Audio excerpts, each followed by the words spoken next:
he was a perfect example of it. When you looked at him on paper, you were like, mate, we're going to make millions here and win races. And he just didn't deliver on race day. This is AI That Works by Xeta, where real stories of AI and data meet business reality. Welcome back to AI That Works, the Xeta podcast about AI and data. We're here today with John Wakefield from Red Bull BORA hansgrohe, and we talked to him about data collection, data processing, and now we'll talk about how the human is still in the loop and necessary for decision making.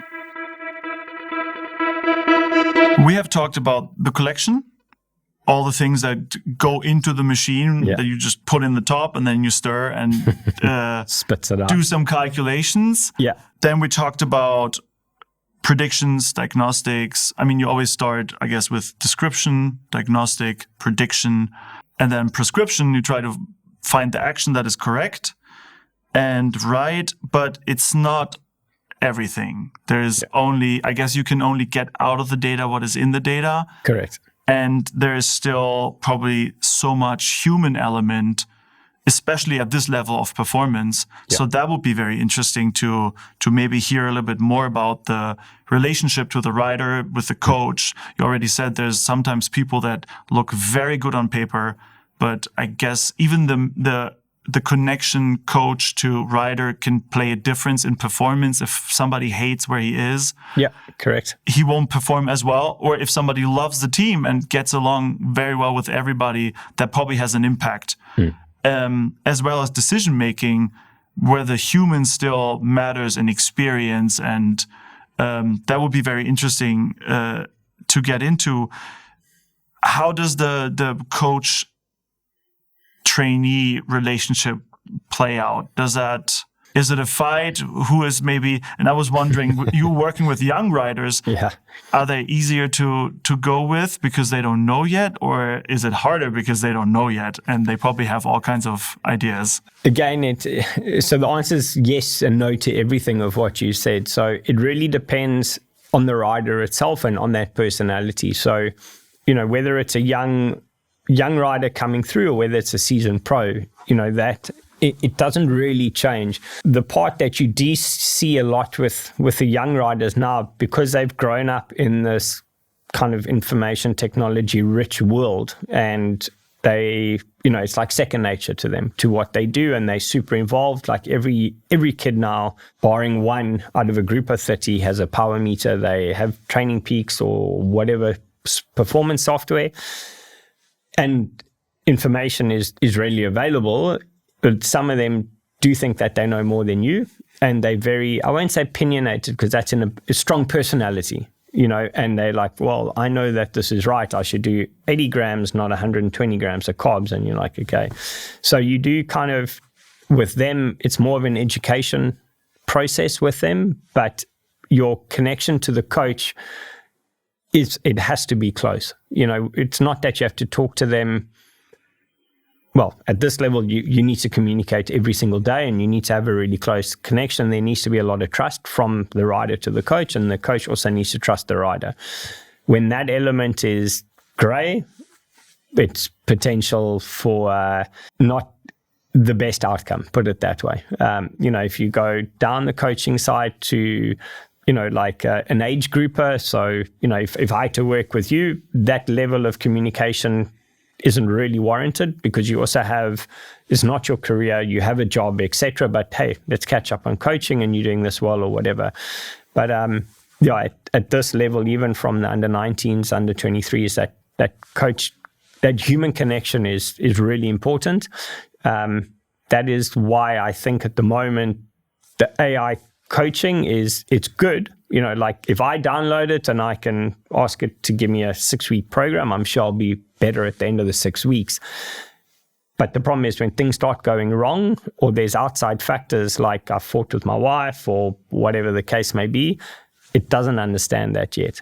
And I think that is where at the super highest level is where things kind of can go very wrong.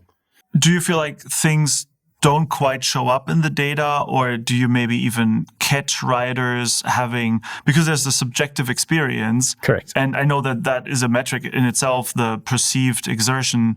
Yes. Do you see big differences there and it can help, or do you even see that there's misunderstandings where you're like, no, the data is not supporting what you're saying? Yes, definitely. So you always, how I explain it is you correlate the two. So you correlate the data and you correlate the athlete itself. So you have objective and subjective. So subjective is the athlete and objective is the data. So I could open the file and go, wow, this was amazing. Like excellent, good numbers, good sessions, everything was spot on. And then I phone you and you're like, oh, mate, I was on the couch last night. I've lost my job or whatever. That is, and then I need to correlate those two to make sure that tomorrow or where you are today is good to go forward. So, or you see really bad data and you're like, oh, what's wrong? You're on the couch again. You're like, no, everything's the best in the world. So it's definitely subjective and objective when you're looking at that. Yeah, and sometimes you get like an angry ride, and then you see like, oh, this is what you did yesterday. Correct. Do that again. Yeah, exactly. I was like, well, or you're like, had a terrible fight with my girlfriend. Yeah, exactly. And I'm like, angry road. Message your sister again and go do the interval. So yeah. Do you feel decisions are easier to make with the data, or are they just better decisions? Like, does it help you make the right decision, or maybe both? Yeah, it's both. It's definitely. So you can make better, precise, informed decisions based on the data, especially in today's times, if you want to call it that. So that is definitely without a doubt. Rank the impact.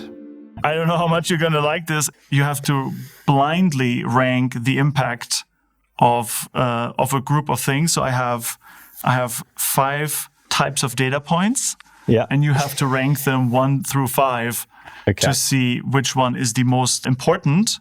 And we'll start with long-term training data. How relevant is that for your decision making? It's important. Can you give it a... Okay, at the moment, 1. I would say 1. That's number 1? Okay, for now. Okay. Recent training history. So the last few weeks, maybe. 2 for now, I would say that. Okay, long-term history is still more important. Actual race data from the last races. Actually, so I would run it. I would run 2 would go to 1. Race data would still stay at 3, and then long-term would be 1. Okay. I mean, long-term would be 2. Number 2. Okay, so recent history, long-term history, race data. Yes. After that, recovery. And I think you're a proponent of recovery. Yeah, I would go to number 2 on that. And the rider's attitude, personality, motivation. Yeah, it's important. I suppose I would probably have that as number 1 because that's important. How a rider's personality is really how he would or wouldn't execute his job or execute stuff. That depends on the data you get back based on that as well, which would be short-term data because it would be a rolling average of stuff. So yeah, I would go that 1. Short-term data 2, long-term 3, race data 3. Okay. 4, sorry. Factors so this is not prediction anymore, just factors in general for the performance of a rider. New category. We have 6 this time. Nutrition. Yeah, in today's cycling, super important. So I'd go 1 for now on that. Recovery. They go hand in hand. So what's the third one? Consistency. Well, okay, these are all number 1 for now. Next one. I'm not sure if it works like that. The coach. Super important. Also, okay, give me all of them and then I'll put this puzzle together. And mindset. Wow, this is hard. These all would literally go to number 1. I would say... Recovery, nutrition, consistency, the coach, and the mindset. Okay, we'll take those 5. You need consistency first and foremost. So I would go consistency first. You need a good coach. So I would say that second, and then but the nutrition also goes on the consistency. So I would probably maybe just like 2.1, 2.2, 2.3. It's a tight race. Yeah, it's a tight race that, because all of those are really super, super important and interjoined. Without the one, you can't really do the other. So you need the consistency for progression. You need your nutrition to be able to progress. You need a good coach on and off the bike, so to speak. So prescription and personality is really important to get the best out the athlete. Unfortunately, I wouldn't really give that an order. I would almost put them all horizontal. It's really that is essentially how you get an athlete to be better. It is an interplay of all these things. Correct. Together. So you have the athlete in the middle, and then everything else is just kind of circling around it. And then you optimize whichever one is correct lacking right now. Yeah. I want to get into decision making and calls to action or level. Do you have automatic decision making that is entirely data driven yet?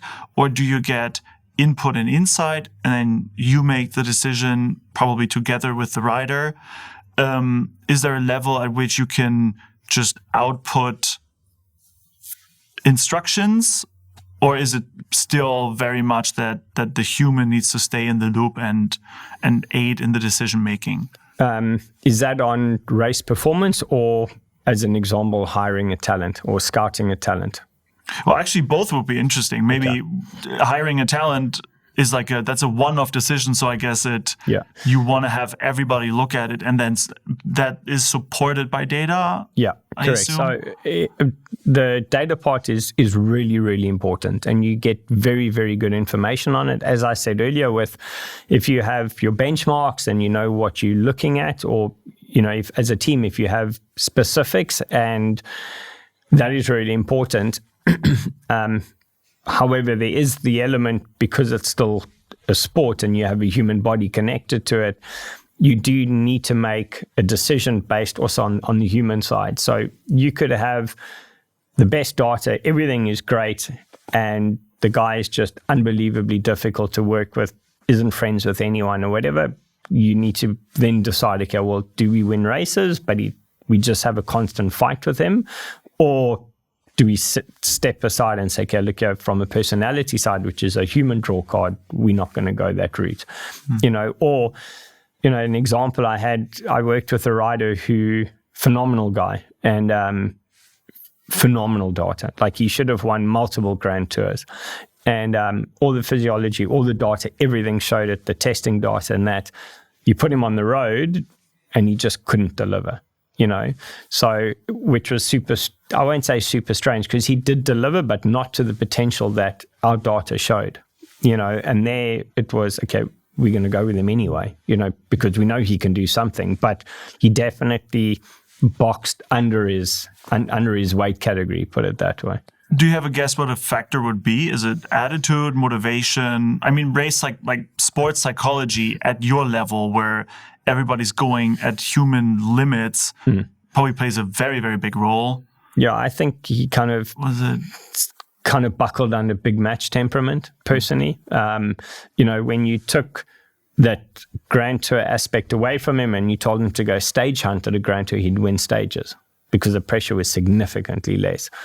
So that's where that you can track it with data, with from a psychological point, by stuff they do, and you can kind of get trends and processes. But he was a perfect example of it. When you looked at him on paper, you were like, mate, we're going to make millions here and win races. And he just didn't deliver on race day. Where do you see the most potential for improvement in your work? Is it the technology, algorithms getting better, data quality? Where do you feel like, if we can make more gains there, that would make a big improvement? Yeah, a little bit of what you said, definitely from the sports science side, to make informed decisions, or decisions kind of easier. And with that, we need, whether it's algorithms, platforms, etc., from a data aspect, to be able to, I'd say, analyze or read that data quicker, or more precise. I think that will help us make decisions a lot easier. Whether that's how to tactically win a race, or whether that's signing a certain rider, I think that, or training prescription to make the rider better, I think that it all falls within that realm of work. I have one more question, because our slogan is high tech with a heartbeat, and Yes. That's why I like my company so much, that there's like this personality thing and the excitement for the technology that we build. Yes. What is something that you are very excited, or maybe even most excited about in your work, in your field? I like seeing people progress, so it's not, yes, you want, like, okay, I love winning bike races. Okay, simple as that. First and foremost, it's not always about winning bike races. You also want athletes to perform and progress. So you want them to be better, whether not everybody is going to win a bike race, but somebody, if he's going to carry bottles, he needs to be the best bottle carrier. Unfortunately, that's what it is. And if he goes from a medium bottle carrier to the best, domestique that the world has, like if we take Danny Van Poppel, I believe he's the world's best lead out rider. So from that side, I haven't worked with him for super long, but he's definitely grown into that role, and that would want, that's essentially exciting for my job, and that's what I like seeing the most, and winning bike races. Obviously, that's it's a holy grail. Yeah. Thank you so much for taking the time, making the time, especially this time of year. I know you're very, very busy it's and all good. Anxious. Yeah. And I appreciate you giving us your insights. Yeah. Thank you for having me. It's a pleasure. And thanks for being a part of the team. If this episode gave you a new perspective on AI and data, we would like for you to support the show. Leave us a comment. Tell us, what would you like to hear about next? What should we talk about? You can also rate the show, subscribe to the podcast, and share this episode with somebody who's interested in data. This was the third part of our conversation with John Wakefield. If you missed the other two parts, you can go to our YouTube channel and see them there. Thank you for watching. This was AI That Works. Real stories from the people making data and AI work in the real world.